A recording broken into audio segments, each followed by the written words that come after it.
اعوذ باللہ من الشیطان الرجیم بسم اللہ الرحمن الرحیم انت المدعو للمہمات وانت المفزع فی الملمات لا يندفع منها الا ما دفعت ولا ينكشف منها الا ما كشفت۔ صحیفہ سجادیہ دعا نمبر 7 کے حوالے سے گفتگو جاری ہے۔ مولا امام زین العابدین علیہ الصلوۃ والسلام خدا کی بارگاہ میں عرض کرتے ہیں کہ پروردگار تو ہی وہ ذات ہے جسے مشکلات میں پکارا جاتا ہے، اور تو ہی وہ ذات ہے جو پناہ گاہ ہے مصیبتوں میں۔ پناہ گاہ انسان کے لیے جو ہے حقیقی معنی میں جو پناہ گاہ ہے وہ پروردگار کی ذات ہے، اور اگر کوئی اور پناہ گاہ ہم ڈھونڈتے ہیں تو وہ پروردگار کے اذن سے ہے۔ یعنی دوسرے الفاظ میں حقیقی معنوں میں جو پناہ گاہ ہے وہ فقط ایک ہی ذات ہے، وہ پروردگار کی ذات ہے۔ جو مشکل کشا ہے فقط پروردگار کی ذات ہے، لیکن پروردگار کے اذن سے اگر وہ چاہے تو اپنے بندوں کے ذریعے سے بھی یہی مشکل کو برطرف ہو کر سکتا ہے، کیونکہ پروردگار جو مشکل کشا ہے اور مصیبتوں کو جو ٹالتا ہے وہ اسباب کے ذریعے سے کرتا ہے۔ ہو سکتا ہے یہی مشکل ٹالنے کا ایک سبب خود یہ پاکیزہ ہستی ہو، پس یہ پاکیزہ ہستی جو ہے پروردگار کی جانب سے دی گئی عطا اور اس کے اذن اور اختیار سے مشکل کو ٹالتی ہے۔ پس یہ بھی صحیح ہے نقطہ کہنا کہ پروردگار تو ہی مفز اور پناہ گاہ ہے، اور یہ بھی کہنا صحیح ہے کہ اگر خداوند کریم کسی بندے کو یہ پناہ گاہ بنا دیتا ہے تو وہ بھی صحیح ہے، کیونکہ پناہ گاہ کس نے اس کو بنایا ہے؟ پروردگار کی ذات نے۔ پس حقیقی معنوں میں ایک ہی ذات ہے، مستقل طور پر وہ ایک ہی ذات ہے، جو پناہ گاہ ہے وہ پروردگار کی ذات ہے۔ لیکن جو دوسری ہستیاں اگر کوئی پناہ گاہ ہیں بھی صحیح تو وہ پروردگار کے اذن سے ہیں۔ اس تناظر میں گفتگو کا سلسلہ یہاں پہ پہنچا ہے کہ آیا ہمیں جو ہے پروردگار کے علاوہ کسی اور کو پکارنا، مشکل کے لیے پکارنا، مصیبتوں کو ٹالنے کے لیے پکارنا، اپنے علمی معنوی تمام مسائل میں مشکل کشا جاننا، یہ کیسا ہے پروردگار کے علاوہ؟ جیسے آپ کہتے ہیں کہ یا رسول اللہ صلی اللہ علیہ وآلہ وسلم آپ ہماری مدد کیجیے، یا فاطمۃ الزہرا آپ ہماری مدد کیجیے، یہ کیسا ہے؟ ہم نے 5 صورتیں بتائی تھیں، ان کا خلاصہ یہ تھا کہ جب بھی یا انسان اپنے سے علاوہ کسی اور سے مدد مانگتا ہے تو اس کی 4 صورتیں ہو سکتی ہیں۔ 5 صورتیں ہم نے بیان کی۔ پہلی صورت یہ تھی ایک انسان اس کو اسباب طبعی میں مدد کے لیے پکارتا ہے، یہ روزمرہ زندگی کے امور میں مدد کے لیے پکارتا ہے۔ ایک وقت میں اس سے مدد کے لیے پکارتا ہے اس عنوان سے کہ وہ میرے لیے دعا کرے، جس کو کہتے ہیں التماس دعا۔ تیسری صورت میں اسباب غیر طبعی میں مدد کے لیے پکارتا ہے۔ مثلا انبیاء کی سیرت میں ملتا ہے کہ بنی اسرائیل کی قوم جو ہے حضرت موسیٰ علیہ السلام سے اس جگہ جہاں پہ کوئی پانی کا انتظام نہیں ہے، بالکل ریگستان ہے، وہاں پہ حضرت موسیٰ علیہ السلام خدمت میں عرض کرتے ہیں کہ آپ ہمارے لیے پانی کا انتظام کیجئے، کیونکہ پانی نہیں ہے۔ اس کو کہتے ہیں اسباب غیر طبعی کے لیے مدد کے لیے پکارنا۔ تو قرآن میں ایسی مثالیں ملتی ہیں کہ یہ بھی کیا ہے؟ جائز ہے۔ چوتھی صورت کیا ہے جناب علی کہ وہ شخص، یہ تینوں صورتیں کس صورت میں تھے؟ وہ شخص زندہ ہے جس کو آپ پکار رہے ہیں۔ 2 صورتیں یہ ہیں کہ وہ شخص دنیا سے جا چکا ہے، آپ اس کے پاس جاتے ہیں، اس کی خدمت میں جاتے ہیں، اس کی قبر کے پاس جاتے ہیں، یا دوری سے، ضروری نہیں کہ قبر پہ جائیں، دوری سے آپ اسے کہتے ہیں کہ آپ ہمارے لیے دعا کیجیے۔ کورونا آ چکا ہے، کورونا کی رفع دفع کے لیے آپ دعا کیجیے۔ 5ویں صورت یہ ہے کہ آپ اس سے ڈائریکٹ یہ کہتے ہیں کہ آپ اس کورونا کو ختم کیجیے، یعنی اسباب غیر طبعی کے ذریعے پکارتے ہیں۔ دار عین حال وہ شخص کیا دنیا سے جا چکا ہے۔ اب یہ سوال یہ پیدا ہوتا ہے کہ شرک کا معیار کیا ہے؟ شرک کا معیار یہ ہے کہ انسان طبعی اور غیر طبعی کے ذریعے سے کسی کو پکارتا ہے، یہ معیار ہے۔ یعنی آپ دوسرے الفاظ میں یہ کہنا چاہتے ہیں اگر اسباب طبعی میں پکارتا ہے تو یہ شرک نہیں ہے، لیکن جس طریقے سے حضرت موسیٰ علیہ السلام سے ان کے پیروکار نے پکارا تھا۔ لیکن اگر اسباب غیر طبعی میں پکارا جائے تو یہ شرک ہوگا۔ یا معیار شرک یہ نہیں ہے اسباب طبعی یا غیر طبعی، بلکہ وہ شخص معیار ہے۔ اے وہ زندہ ہے یا دنیا سے جا چکا ہے۔ اگر زندہ ہے تو زندہ کو پکارنا کیا جناب علی جائز ہے، لیکن اگر دنیا سے جا چکا ہے تو پکارنا جائز نہیں ہے۔ آئے معیار شرک یہ چیزیں ہیں، یہ کچھ اور چیز ہے، یہ مہم ترین بات ہے۔ ہمارے جو بعض برادران ہیں وہ اس نظریے کے قائل ہیں کہ معیار شرک کا کیا ہے، وہ اسباب طبعی اور غیر طبعی کو دیکھیں گے۔ اگر اسباب طبعی میں پکارتا ہے تو ان کے نزدیک کہتے ہیں شرک کو نہیں ہے، لیکن اسباب غیر طبعی میں پکارتا ہے تو یہ کیا ہو جائے گا، شرک ہو جائے گا۔ جیسے کہ ہمارے بعض برادران اہل سنت میں یہ چیز ملتی ہے، اسی طریقے سے پاکستان میں بھی بعض تعبیرات ملتی ہیں۔ انشاءاللہ عزیز پہ ہم مفصل گفتگو کریں گے کہ مولانا مودودی صاحب کی کتاب ہے 4 قرآنی اصطلاحیں، یہ اس کی اچھی کتاب ہے، نیٹ سے بھی ڈاؤن لوڈ ہو سکتی ہے۔ تو اسلام میں پبلیکیشن لاہور والوں نے چاپ کی، ان کا ادارہ ہے، ہمیشہ ان کی کتابیں چاپ کرتے ہیں۔ اصل کتاب اردو میں ہے، اردو کے بعد پھر عربی، عربی سے فارسی میں، عربی میں بھی موجود ہے، اردو میں، فارسی، تینوں میں موجود ہے۔ اسی طرح ابن تیمیہ بھی کہتا ہے جناب علی کہ آپ جناب علی انبیاء کو اور صالحین کو کیوں نہیں پکار سکتے ہیں۔ ان کا ایک نقطہ جو ہمیں ملتا ہے انشاءاللہ دین ہم بیان کریں گے، ان کی ادلہ کو بیان کریں گے۔ ایک نقطہ یہ بتا یہ شرک ہے، ایک شخص دنیا سے چلا گیا ہے، اگرچہ اس کو اللہ تعالی نے اذن بھی دے رکھا ہے، اس کے باوجود بھی آپ کا اس کو پکارنا درست نہیں، کیوں؟ یہ شرک ہے، یعنی یہ وسیلہ ہے کس کے لیے؟ شرک کے لیے۔ لہذا یہ ہمیں دیکھنا پڑے گا کہ حقیقت مطلب کیا ہے۔ یہ دوسرے الفاظ میں ہمیں یہ جاننا چاہیے کہ توحید اور شرک کا میزان اور معیار کیا ہے، کسے شرک بولتے ہیں اور کون سی چیز توحید ہے۔ یا بعض جگہ ان کی تعبیروں میں کیا ملتا ہے، یہ عبادت ہے، غیر اللہ کا پکارنا کیا ہے، ایک قسم کی عبادت ہے۔ ابھی ہم یہ جاننا پڑے گا کہ عبادت کا معیار ہو کیا ہے۔ پر 2 چیزیں مہم ہیں، پہلے میزان اور معیار معلوم ہو جانا چاہیے توحید اور شرک کا، اور یہ معیار بھی معلوم ہو جائے عبادت ہو، کس سے کہتے ہیں؟ قرآنی نقطہ نگاہ سے۔ ہم نے ایک نقطہ یہاں پہ بیان کیا جاتا ہے، اگر کوئی دوست یہ جاننا چاہتا ہے 4تھی اور 5ویں صورت کے بارے میں، تو ہم نے 4 مقدمے بیان کیے تھے۔ پہلا مقدمہ ہم نے یہ بیان کیا تھا کہ یہ جو موت ہے اس کی حقیقت کیا ہے، آئے موت جناب علی نابود اور عدم کا نام ہے یا نہیں ہے۔ پھر عرض کیا تھا کہ موت ایک ایسی حقیقت ہے جس میں ایک جگہ سے دوسری جگہ منتقل ہونے کو کہا جاتا ہے۔ دوسرا مرحلہ کیا تھا جناب علی؟ ہم نے بیان کیا تھا کہ یہ جو حیات ہے، روح کی حیات موجود ہے۔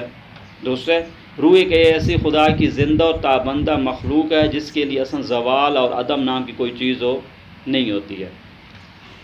پھر ہم نے یہ نقطہ بیان کیا تھا جو آج کی گفتگو میں یہ دیکھنا پڑے گا، قرآن پھر ہم نے اشارات بھی دیے تھے دوستان کی خدمت میں کہ آیا قرآن کی نگاہ میں روح کی کوئی حقیقت ہے یا کوئی حقیقت نہیں ہے، تو ہم نے کہا نہیں، روح ایک ایسی حقیقت ہے جو زندہ تابندہ ہے۔ اور تیسرا نقطہ مہم یہ تھا کہ ٹھیک ہے وہ زندہ ہے، لیکن آیا میرا ان سے ارتباط ممکن ہے؟ یہ ارتباط ممکن نہیں ہے۔ ارتباط وہ زندہ اپنی جگہ پر ہے، ارتباط ممکن ہے، یہ ممکن ہے۔ ہم نے چند آیات بیان کی تھی، وہاں سے یہ پتہ چلتا ہے کہ جو شخص دنیا سے جا چکا ہے اس سے ارتباط بھی آپ کے لیے کیا ہے، ممکن ہے۔ خصوصاً آج کی دنیا میں علم جو احضار ارواح کی جو گفتگو ہے وہ اسی تناظر میں دیکھی جا سکتی ہے۔ آخری پوائنٹ جس کا ہم مسلسل بار بار کہہ رہے ہیں جناب علی کہ اس کو بیان کرنا چاہیں، وہ کیا ہے کہ انسان کی حقیقت کیا ہے۔ اے انسان کی حقیقت اس کی روح ہے یا اس کا جسم ہے یا ان میں سے فقط ایک چیز ہے؟ یہ ایک بہت ہی مہم ترین گفتگو ہے، اس کا ارتباط رہے گا ہماری بات سے، یعنی انسان جو زندہ ہے یا مر چکا ہے اس کی حقیقت کون سی چیز ہے؟ اس کا جسم ہے یا اس کی روح ہے یا دونوں ہے یا ان میں سے ایک کوئی چیز بنتی ہے؟ اگر ہم قرآن کریم کی تعلیمات میں جائیں تو وہاں سے ہمیں یہ ملتا ہے کہ انسان کی حقیقت اس کی فقط اور فقط روح ہے۔ جسم یوں سمجھیں ایک غلاف کی مانند ہے، ایک لباس کی مانند ہے جو میں پہنتا ہوں۔ میرے جسم کے اوپر پہنا ہوا لباس اور جسم ایک ہی چیز ہیں۔ اس لیے کہ جب روح قبض کی جاتی ہے تو سوال یہ پیدا ہوتا ہے کہ کون سی چیز انسان کے جسم سے جا رہی ہوتی ہے۔ ہم دیکھ رہے ہیں جسم جدھر پڑا، لوگ کہہ رہے ہیں یہ مر چکا ہے۔ بھئی یہ مر چکا، قرآن یہ کہہ رہا ہے کہ ہم جناب علی تمہیں قبض روح کریں گے۔ وہ کیسے رہا قبض روح کی؟ یہ تو ادھر ہی پڑا ہے جسم تو۔ کون سی چیز ہے جو یہاں سے چلی گئی ہے؟ دیکھیں سورہ انعام میں آیت نمبر 60 میں اسی طریقے سے دیکھیں دو آیتیں بڑی مہم ہیں، سورہ سجدہ کی آیت نمبر 11 اور سورہ انعام کی آیت نمبر 60۔ دیکھیں جب انسان سوتا ہے خداوند کریم فرماتا ہے کہ جب آپ سوتے ہو تو ہم آپ کی روح لے لیتے ہیں۔ اب یہ سوال ہے، جب آپ سوتے ہیں مثلا زانی صاحب مدرسے میں ہیں، ان کی جب روح لے لیتے ہیں تو یہ ان کا جسم کہاں ہوتا ہے؟ جسم تو آپ نے نہیں دیکھنا ہے، آپ جو ہے سیر جب کرتے ہیں عالم خواب میں تو آپ کا جسم ادھر ہی رہتا ہے، لیکن خدا کہتے ہیں ہم تمہیں لے لیتے ہیں، ہم تمہیں لے لیتے۔ تمہیں لینے کا کیا مطلب ہے؟ تم میں اگر جسم بھی ہوتا تو اس کو نہیں ہونا چاہیے تھا، لیکن قرآن کی تعبیر پہ غور کرنا، کہتے ہیں اعوذ باللہ من الشیطان الرجیم وَهُوَ الَّذِي يَتَوَفَّاكُم بِاللَّيْلِ، وہ ذات یعنی پروردگار وہ ذات ہے جو رات میں تمہیں لے لیتا ہے، تمہیں لے لیتا ہے۔ تم کا اگر معیار، جیسے آپ کہتے ہیں آپ کون ہیں تو آپ کہتے ہیں میں فلاں ہوں، یہ جو میں ہے، میں کی حقیقت اس کی روح ہے، یہ جسم ہے، یہ دونوں ہیں۔ اگر اس میں کی حقیقت جسم اور روح دونوں ہوں تو خداوند کریم یہ فرماتا ہے کہ ہم رات کو تمہیں لے لیتے ہیں۔ وہ رات کو کیا چیز لے لیتے ہیں؟ جسم ادھر ہی پڑا ہے، کہیں جا ہی نہیں رہا۔ اس سے خود نقطہ لطیف نقطہ ملتا ہے کہ یہ جو رات کو اللہ تعالیٰ کہتا ہے کہ ہم اس کی روح کو لے لیتے ہیں، تمہیں لے لیتے ہیں، یہ نہیں کہ روح کو لے لیتے ہیں۔ غور کرنا، اگر خداوند کریم یہ فرماتا ہے کہ رات کو ہم آپ کی روح لے لیتے ہیں تو پھر تو صحیح آپ کہیں گے جسم بھی اس کا بھی ایک اہم کردار ہے جس طریقے سے روح کا کردار، لیکن خداوند کریم فرماتا ہے یتوفاکم، تمہیں، ہم تمہیں لے لیتے ہیں رات کو۔ پھر کیا ہوتا ہے؟ پھر دن کا ٹائم جو ہوتا ہے جن کے لیے خداوند کریم نے اگر موت اس کی نہیں لکھی ہوئی ہے تو اس کی روح واپس آ جاتی ہے اور پھر اس کو معین مدت کے لیے زندگی کی ایک توفیق دوبارہ مل جاتی ہے۔ اور سوال یہ پیدا ہوتا ہے یہ جو کہہ رہے یتوفاکم، ہم تمہیں لے لیتے ہیں، تو رات کو کیا چیز لے لیتے ہیں بھائی؟ جسم تو ادھر ہی پڑا ہے، اس سے بالاتر اب یہ زندہ ہے، ابھی انسان اس کی روح کو لے لیا۔ سورہ سجدے میں خداوند کریم فرماتا ہے، دیکھیں سورہ سجدے کی آیت نمبر 11، اس میں خداوند فرماتا ہے قول یتوفاکم ملک الموت، کہہ دی جائے رسول ملک الموت تمہیں لے لیتا ہے۔ کون سا ملک الموت؟ جس کا وظیفہ ہے کہ تمہیں لینے کے، اذا الذی وکل بکم، جس کا وظیفہ یہ ہے کہ تمہارے اوپر اس کو لینے کا وظیفہ ہے کہ تمہیں لے لے۔ خوب تمہیں لینے کا کیا مطلب ہے؟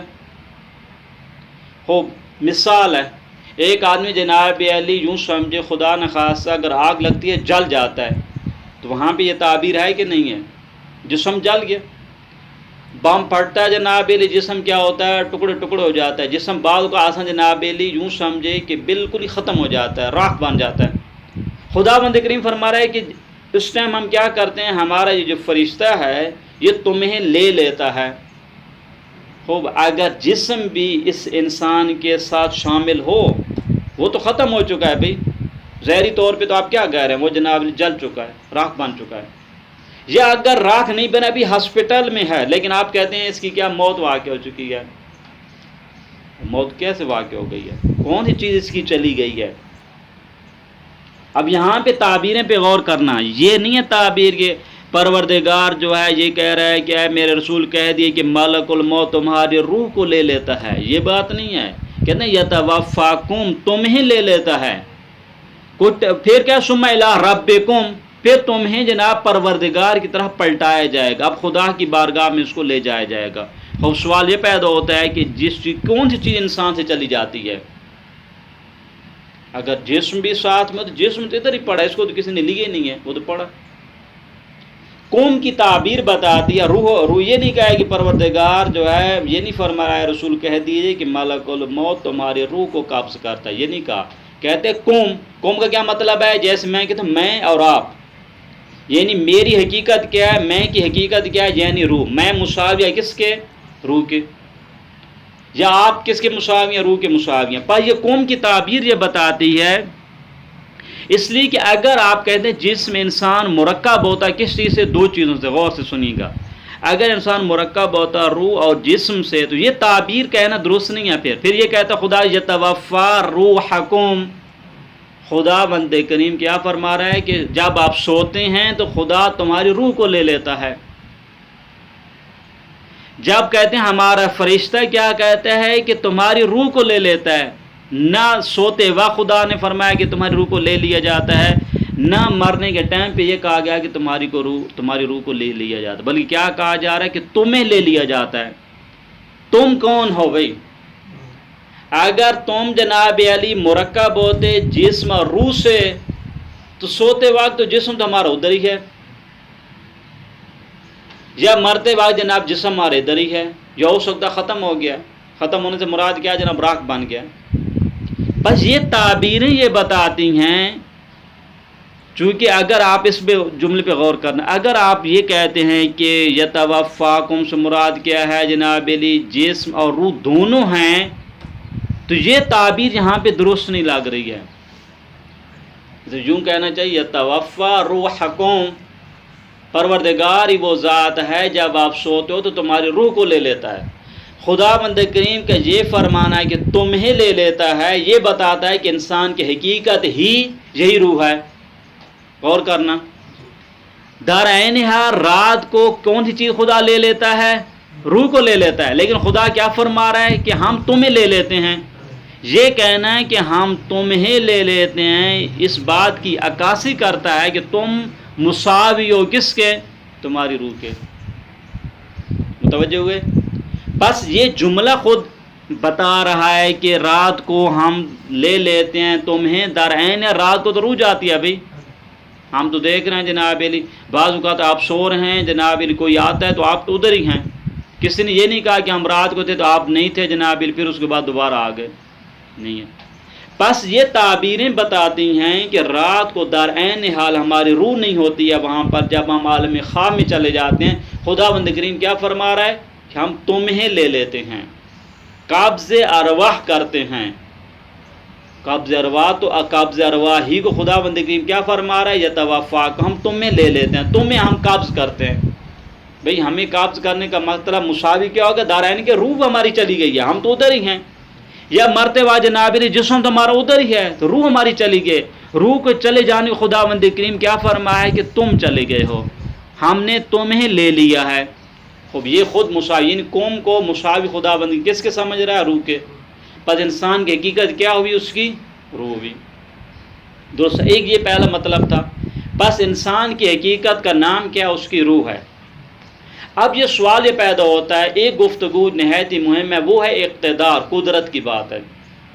ایک انسان ماشاءاللہ صحیح پہلوان ہوتا ہے، صحیح ہے، اس نے جناب علی پہلوانی کے زور پر بہت سارا وزن اٹھا لیتا ہے. لیکن آپ نے دیکھو کچھ لوگ جناب علی کوئی پہلوانی وغیرہ ظاہری طور پہ جسم میں اتنی وہ طاقت بھی نہیں ہے، لیکن اس کے باوجود بھی بڑے بڑے وہ کام کر لیتے ہیں. درست ہے، یہ تو آج کی علمی دور میں نے ثابت بھی کیا. درست ہے. مثال میں اس کی تشریح فقط دینا، حقیقت نہیں ہے. مثلا آپ یوں سمجھیں کہ اگر آپ مثال ہے فقط تقریبی ذہن کے لیے، حقیقت مطلب یہ نہیں ہے. مثلا اگر آپ سے کہا جناب پوری لائبریری کو آپ اٹھائیں تو ایک آدمی کے لیے سخت ہے. یہی لائبریری گاڑی میں آپ رکھ سکتے ہیں، اس سے بالاتر اسی لائبریری کو آپ جناب موبائل میں لے کے آ جاتے ہیں. موبائل کا حجم کم ہے، دائرین اس کے اندر یہ طاقت ہے کہ آپ کے جناب کتنی گیگا بائٹ کی کتابیں بن جائیں گی، یہ اس کے اندر سمو سکتا ہے. یہ تقریب ذہن کے کیا مطلب ہے؟ یعنی حجم جو ہے کتنا بڑا ہونے کے باوجود بھی اس میں سمویا جا سکتا ہے، اگرچہ اس حجم کو سمونے کے لیے خاص سسٹم موجود ہے. اس سسٹم میں لانے کے بعد اس میں آ جائے گا. درست ہے، وہ خود کتاب تو نہیں آتی ہے. درست ہے. ہم تاریخ میں ایسے ہستیوں کو بھی دیکھتے ہیں، لوگوں کو بھی دیکھتے ہیں جن کے پاس ظاہری طور پہ جسمانی طاقت نہیں ہے. کیا مطلب ہے؟ ان کی خورد و نوش جو ہے نہایت ہی مختصر ہے، لیکن طاقت کے میدان میں، جنگوں کے میدان میں نہایت ہی بہادری اور شجاعت کے مظاہر ان سے دیکھتے ہیں. من جملہ خود مولا علی بن ابی طالب علیہ السلام کی شخصیت. مولا فرماتے ہماری کھانا تو یہ مختصر سا جو آپ دیکھتے ہو، ایک روٹی جو کہ ملے گی، یہ مختصر سا کھانا ہے. پھر مولا فرماتے ہیں کچھ لوگ کہہ سکتے ہیں اگر علی بن ابی طالب کی یہی خوراک ہے تو پھر ایسے آدمی تو جنگوں میں دشمنوں کو اس کے ساتھ لڑ بھی نہیں سکتا، نہ مقابلہ کر سکتا، نہ جہاد کر سکتا ہے. وہ ظاہری طور پہ تو تصور یہی ہوتا ہے. ایک آدمی کا کھانا اتنا مختصر جس کا مطلب ہے وہ جنگوں میں اتنے شجاعت کے مظاہرے کیسے دکھلا سکتا ہے. تو مولا نے خود بتایا، پھر مثال دی خیبر کی. بھئی باب خیبر کو جو ہم نے اکھاڑا تھا جناب علی، کس عنوان سے اکھاڑا تھا؟ کہا جاتا ہے کہ باب خیبر جو تھا، در خیبر، وہ نہایت ہی وزنی تھا. اس کو اٹھانے کے لیے، کھولنے کے لیے جناب علی چاند پہلوانوں کی ضرورت ہوتی تھی جو جسمانی لحاظ سے. مولا نے اس کو اکھاڑ کے اس کو چند فاصلے پر، چند جناب علی بالش، یوں سمجھیں تقریباً 10 میٹر کے فاصلے پر اس کو دور جا پھینکا. خب یہ کیسے ممکن ہے؟ ابھی آپ کی تو خوراک ہی نہیں ہے. تو مولا نے فرمایا کہ یہ جو ہم نے دروازے کو جو اکھاڑا تھا، یہ ظاہری جسمانی قوت سے نہیں اکھاڑا تھا، بلکہ پروردگار کی دی جانی ملکوتی قوت سے اکھاڑا تھا، جس کو ہم کہہ سکتے ہیں مانوی قدرت سے، روحانی قدرت سے. وہ بھی اقتدار ہے روحانی. کیسا ہے؟ اس میں جسم کا کوئی رول ہی نہیں ہے. جسم کا ہم نے کیا مثال دی ہے؟ مانند لباس کے ہے. جسم اور روح کا ارتباط کیا جناب علی؟ روح اس کے اوپر مدبر ہے. اس سے اگر روح دیکھنا چاہے تو ایک اس کے لیے وسائل کی ضرورت ہے، آنکھوں کا استعمال کرتی ہے. اگر روح نہ ہو تو یہ کچھ بھی نہیں دیکھ سکتی. بھائی روح کے بغیر تو اس کو سلسلے نہیں ہے. روح چلی گئی، آپ اس کے بعد جناب علی اس بیچارے کی کیا قیمت ہے؟ پڑا ایسے. بس یہ غور کیجیے گا، یہ ملتا ہے کہ تاریخ میں یہ حقیقت ہے کہ اقتدار مانوی، اقتدار روحانی جو ہے جسمانی اقتدار سے بالاتر ہے. اب سوال یہ پیدا ہوتا ہے کہ یہ جو روحانی قدرت ہے اس کا مرکز کون ہے؟ روح ہے. اور اگر جسمانی میں بھی قدرت پائی جاتی ہے تو اس کا مرکز بھی کیا ہے؟ روح ہے. اگر یہ پہلوان تو ہو لیکن اس کے اندر روح کو نکال لیا جائے، یہ پہلوان پڑا رہے گا، اس کو دنیا جان کے لوگ مار بھی دیں گے، کچھ بھی نہیں کر سکتا. بس اس کا مطلب ہے کہ اگر جسمانی قدرت کا مظاہرہ کرنا ہے، اس کا مظاہرے کے لیے بھی اس کو روح کی ضرورت ہے. لیکن روح کو اقتدار کے لیے لانے کے لیے، اقتدار روحانی کے لیے اس کو جسم کی ضرورت ہو نہیں ہوتی ہے. ابھی آپ آ جائیں سورہ نمل میں جو قرآن کریم یہ ایک داستان بتا رہا ہے حضرت سلیمان نبی کے بارے میں کہ انہوں نے جناب علی کو فرمایا تھا اپنے دربار میں. دیکھیں یہ ایک نقطہ ہم اس لیے اس کو بار بار بیان کر رہے ہیں کیونکہ بعض برادران کے بقول کے اسباب غیر طبیعی سے مدد مانگنا کیا ہے؟ یہ شرک ہے. دیکھیں حضرت سلیمان نبی نے فرمایا تھا کہ کون ہے ہمارے دربار میں، ایکم یاتینی بعرشہا، اس جو ہے عظیم عرش کو، تخت بلقیس کو ہمارے لیے لے کے آ جائے. کون ہے آپ میں سے کوئی ہے؟ خب ایک عفریت من الجن نے کہا کہ ہم لے آئیں گے، لیکن ٹائم کتنا بتایا کہ یوں سمجھیں کہ آپ کی جو محفل ختم ہونے سے پہلے لے کے آ جائیں گے. دوسرے نے کیا کہا جناب علی؟ الذی عنده علم من الکتاب انا آتی کبھی قبل ان یرتد علیک طرفو، قبل اس کے کہ آپ کے آنکھ کے جھپکنے سے پہلے ہم لے آئیں گے. خوب سوال ہے کتنا فاصلہ تھا؟ کتنا سینکڑوں کلومیٹر فاصلہ ہے. تخت بھی کوئی ہلکا پھلکا نہیں ہے، وزنی ہے، عظمت کا مالک ہے. یہ حضرت یہ جو شخصیت ہے یہاں پہ سلیمان نبی کے دربار میں بیٹھے ہوئے کیا یہ کہہ رہا ہے کہ میں لا سکتا ہوں. خوب سوال یہ کیسے لے کے آتا ہے؟ جسم کی طاقت ہے. جسم کی طاقت کے لیے تو جانا پڑتا ہے. بھائی یہ قانون ہے، اگر جسمانی طاقت کا مظاہرہ کرنا ہے تو آپ کو جانا پڑے گا، وہاں پہ اٹھا کے لانا پڑے گا. لیکن ہم دیکھتے نہیں، حضرت یہ جو شخصیت نہیں گئی کہیں بھی نہیں، ادھر ہی بیٹھے. یہ بیٹھے یہ کہہ رہے ہیں کہ میں لا سکتا ہوں قبل اس کے کہ جناب علی آپ کی آنکھ جھپکنے سے پہلے. یہ کہنا ہی تھا کہ تخت وہاں پہ موجود پایا. کوئی ٹائم ہی نہیں لگا. کتنا ایک سیکنڈ میں، ایک سیکنڈ سے بھائی جتنے آپ اس کے سیکنڈ بناتے ہیں جہاں ٹائم ایک لحظے کا ٹائم ہی نہیں لگا، یہ تخت آ گیا. یہ جو تخت آیا ہے یہ کون سی قدرت سے آیا ہے؟ یہ روحانی قدرت ہے. یہ روحانی قدرت سے ہے. مجھے یہ بتائیے کہ یہ جو روحانی، اب یہ سوال ہمارا پیدا ہوتا ہے، بس یہ طاقت کا لانا انسان کی روحانی قدرت کا نتیجہ ہے. یہ روحانی قدرت تو کبھی ختم بھی نہیں ہوتی. آپ نے یہ کہا تھا کہ روح میں کبھی زوال نام کی کوئی چیز ہو نہیں ہے. روح اصلا کبھی ختم بھی، نصف و نابود اس کا سسٹم بھی نہیں ہوتا. اور سوال یہ پیدا ہوتا ہے جب روح ہمیشہ کے لیے باقی ہے ایک، اور انسان کی حقیقت ہی وہی روح ہے، تو مرنے کے بعد کیا ہوگا؟ مرنے کے بعد بھی تو آپ دیکھیں، آپ نے کہا انسان کی حقیقت کا دوسرا نام کیا؟ اس کی روح ہے، اور روح میں زوال نام کی کوئی چیز ہو نہیں ہے. اب یہ جو دنیا میں یہ کمالات تک جو انسان پہنچتا ہے وہ کس کے مرہون منت ہے؟ اس کی روح کی ہے. سوال یہ پیدا ہو کہ انسان دنیا میں خدا کو اس کا خاص مقام تھا، اور انسان کی حقیقت کا دوسرا نام کیا؟ اس کی روح ہے. کیا مرنے کے بعد دنیا میں چونکہ اس کا خاص مقام تھا، اب مرنے کے بعد وہ مقام اس سے چھین لیا جاتا ہے؟ آیا انسان کے اندر جو اقتدار تھا روح کا، کیا وہ ختم ہو جاتا ہے مرنے کے بعد؟ اب سن، یہ سسٹم ہی نہیں. جب آپ نے کہا کہ انسان کی حقیقت اس کی روح ہے، اور دوسرا آپ نے کہا کہ موت زوال کا نام بھی نہیں ہے، تیسرا ہم نے کہا کہ روح زندہ ہوتی ہے. بھائی ان مقدمات کا نتیجہ کیا نکلتا ہے؟ تو شخص زندہ ہے. جسم اگرچہ اگر یوں سمجھے کہ آپ کہتے ہیں جل گیا ہے، جو کچھ بھی ہو گیا، انبیاء کے بارے میں تو الگ سے نقطہ ہے کہ ان کا جسم بھی کیا ہوتا ہے جناب، محفوظ ہوتا ہے. فرض کریں دوسری شخصیات کو لے کے آتے ہیں، نیک صالحین جو ہستی ہیں ان کو لیتے ہیں. اگر کوئی قائل ہو بھی جائے اس نظریے کے، فرض کریں ایک پاکیزہ ہستی ہے، ابھی اس کا جسم نہیں رہا، اس کو جلا دیا گیا، درست ہے، لیکن اس کی روح تو ہے بھی. انسان کی حقیقت اس کی روح تھی. وہ روح جب ہے، اب یہ سوال پیدا ہوتا ہے کہ آیا میرا اس کو پکارنا شرک کیسے ہو جائے گا؟ پھر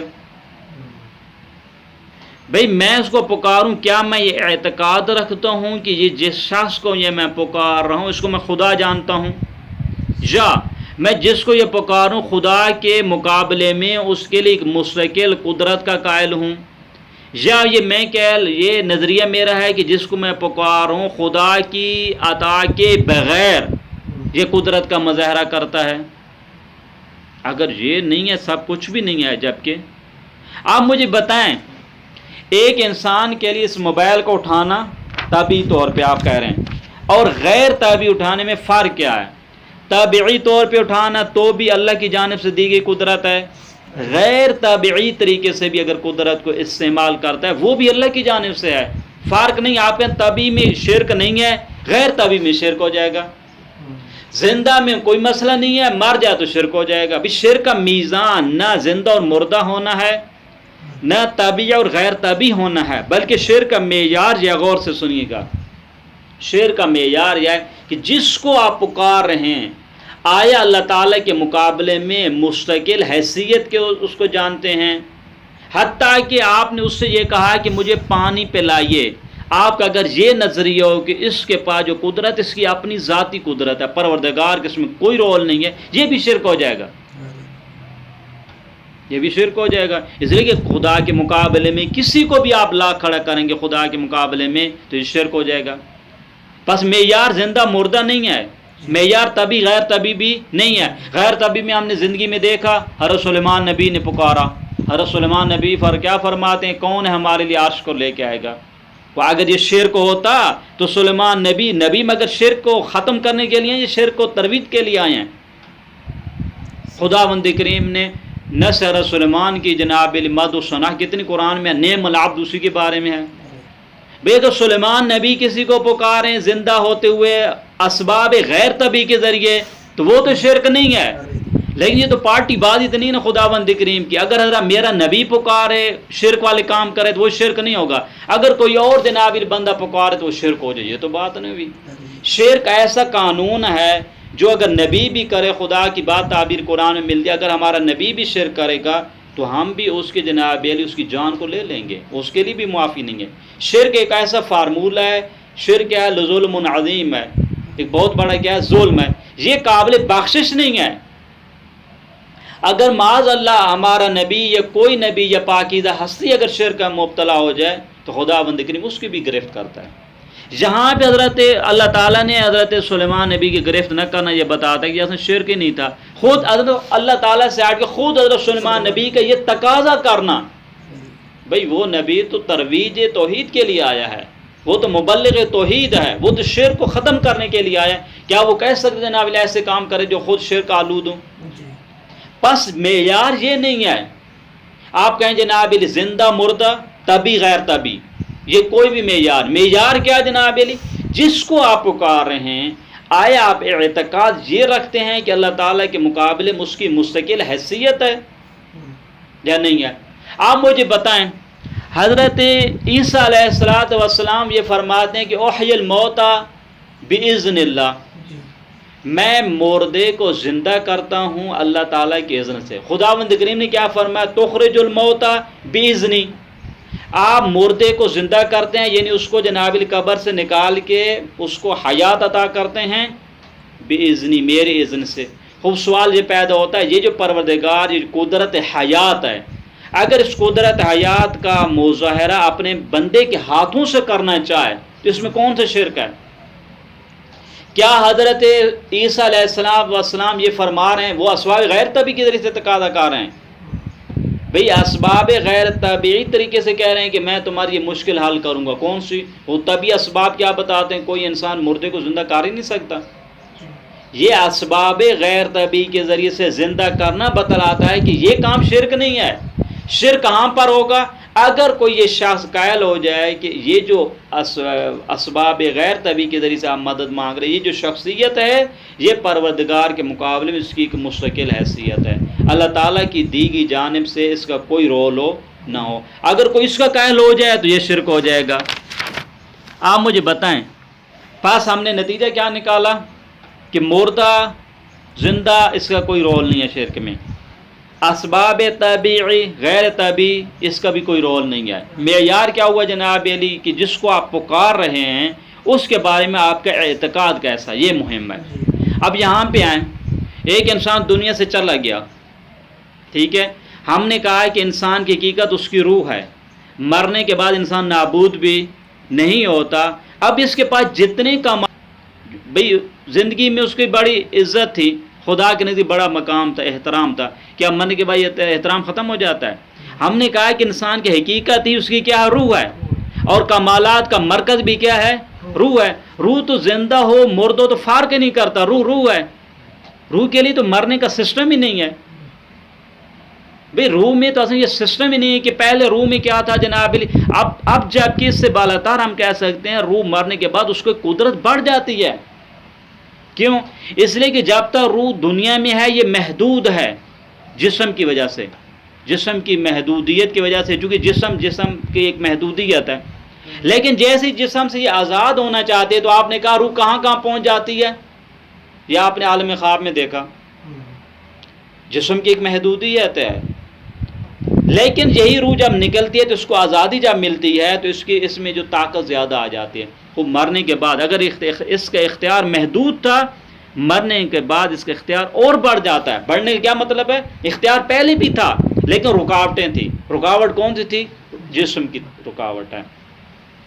پس انسان کے لیے جو ہے یہ جو پاکیزہ ہستی ہیں، چونکہ ہر کسی کے لیے ایک فارمولہ ہے کہ انسان کی حقیقت اس کی روح ہے اور تمام کمالات کا مرکز روح ہوتا ہے، اور روح کے لیے کوئی موت اور زوال نام کی کوئی چیز نہیں ہوتی ہے. اور موت کی بھی آپ نے تفسیر کیا کی؟ آپ برادران اہل سنت کی کتاب مطابق موت نام ہے ایک جگہ سے دوسری جگہ منتقل ہونے کا، نابود سسٹم ہی نہیں ہے.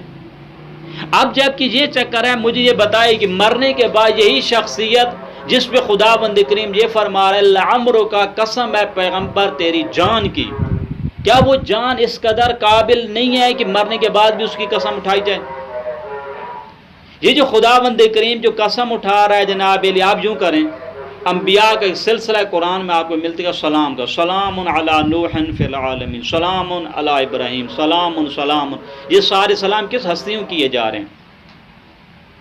پیغمبر اکرم صلی اللہ علیہ وآلہ وسلم اور پاکیزہ ہستیاں اور اولیاء اور صالحین، ان کا جو مقام ہے مرنے کے بعد بھی، چونکہ مقام کا مرکز اس کی روح تھا، تمام کمالات کا مرکز روح ہے اور تمام قدرتوں کا مرکز بھی اس کی روح ہوتی ہے، روح میں کبھی زوال نام کی کوئی چیز ہو نہیں ہے، اور انسان کی حقیقت اس کی روح ہے۔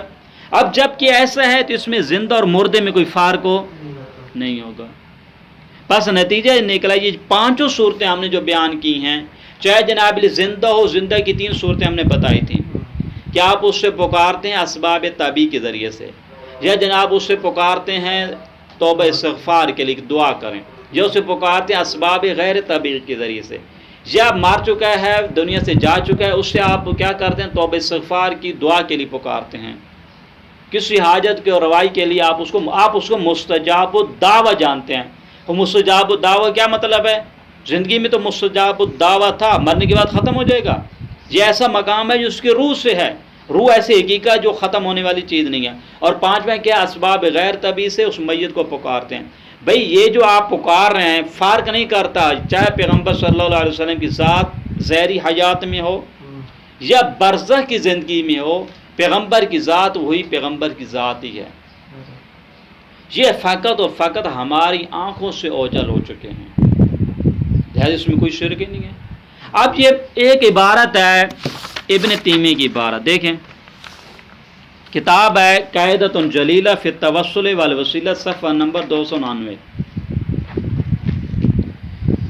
279 میں یہ کیا کہہ رہا ہے جناب، دیکھیں وہ یہ کہتا ہے جناب علی کہ یہ ہم بھی جانتے ہیں کہ یہ انبیاء اور صالحین جو ہے قبروں میں زندہ ہوتے ہیں، اگر یہ طے بھی ہو کہ یہ زندوں کے لیے دعا بھی کرتے ہیں تو بھی اگرچہ روایات اس کے بعد پھر بھی کہتے ہیں ہمیں اجازت نہیں ہے ان سے طلب کرنے کی، خدا نے کوئی اجازت دے رکھی ہے۔ دیکھیں جب خود خدا اجازت ان کو دے رہا ہے کہ آپ یہ مانگ سکتے ہیں، کیا نام ہے، آپ یہ استعمال کر سکتے ہیں قدرت کو، اب فرماتے ہیں کیوں نہیں ہے، اس پہ دقت۔ وہ کہتے ہیں کہ وَلَمْ يَفْعَلْ ذَلِكَ أَحْدٌ مِّنَ السَّلَفِ، چونکہ ایسا کام کسی بزرگان میں سے کسی نے نہیں کیا۔ کیا مطلب؟ اصحاب نے بھی نہیں کیا ایسا کام، اس کے بعد سلسلہ چلتا رہا، ہمارے بزرگان نے کسی نے بھی ان ہستیوں کے دنیا سے چلے جانے کے بعد ان سے کچھ بھی نہیں مانگا۔ دلیل کیا ابھی آپ کی، مشکل کیوں جائز نہیں، کیوں آپ ان سے طلب؟ کہتے ہیں کہ لِأَنَّ ذَلِكَ ذَرِيعَةٌ إِلَى الشِّرْكِ بِهِمْ، چونکہ ایسا کرنا کیا ہو جائے گا، یہ شرک ہے۔ یعنی گویا کہ اگر ایک انسان ہستی دنیا سے چلی جاتی، اس سے آپ اگر پکارتے ہیں مدد کے لیے تو یہ ایک وسیلہ ہے شرک کا، اور شرک تو جائز نہیں ہے۔ دوسری چیز کیا ہے؟ عبادتہم من دون ذالک، تو ایسا کرنا کیا جناب اہلی عبادت ہے۔ دیکھیں ایسا کرنا عبادت من دون اللہ، اللہ تعالیٰ کے علاوہ کسی کو پکارنا کیا عبادت اس کی، یعنی اس کا مطلب ہے آپ اس کی عبادت کر رہے ہیں، اور عبادت منحصر کس کی ہے؟ اللہ تعالیٰ کی ذات کے ساتھ ہے۔ بس ان کے بقول کیا ہوا؟ 2 دلیلیں انہوں نے بیان کی ہیں۔ ایک تو یہ شرک ہے، شرک کس وجہ سے؟ شرک کی خود دلیل ہے۔ شرک کی کیا وجہ جناب جی؟ چونکہ یہ پروردگار کے مقابلے میں عبادت کار ہیں، اور عبادت جو خدا ان توحید دار عبادت کا کیا مطلب ہے؟ معبود فقط اللہ ہے، اللہ کے علاوہ کسی اور کو شریک قرار دے۔ ایک دوسرا ہے کہ سیرت مسلمین میں یہ نہیں ملتا، اصحاب کی سیرت میں یہ نہیں ملتا۔ جب نہیں ملتا تو وہ بہتر جانتے ہیں، وہ اس زمانے وہ لوگ تھے، وہ بہتر جانتے ہیں کہ آیا اسلام میں ایسا کرنا جائز ہے یا جائز نہیں ہے، چونکہ ایک طرف سے سیرت نہیں ہے، دوسری طرف سے ایسا کرنا شرک ہے، بلکہ کیا توحید دار عبادت ہے، بس ہمارا یہ مانگنا جائز ہو نہیں ہوگا۔ اب ہمیں دیکھنا پڑے گا کہ اصل توحید دار عبادت کسے کہتے ہیں، شرک کسے کہتے ہیں، عبادت کسے کہتے ہیں، توحید کسے کہتے ہیں۔ جب یہ سب مفاہیم حل ہو جائیں پھر یہ دیکھنا پڑے گا آیا اصحاب کی سیرت میں یہ ایسا ملتا ہے یا نہیں ملتا، مسلمین کی سیرت میں ایسا ملتا ہے یا نہیں ملتا کہ وہ جناب ایک ہستیاں دنیا سے چلی جا چکی ہیں، ان سے استغاثہ اور استعانت کرتے تھے یا نہیں کرتے تھے۔ ان تمام اشکالات کا جواب انشاءاللہ عزیز خداوند کریم زندگی دی تو مرحلہ وار ہم بیان کریں گے۔ وصلی اللہ علی محمد وآلہ الطیبین الطاہرین۔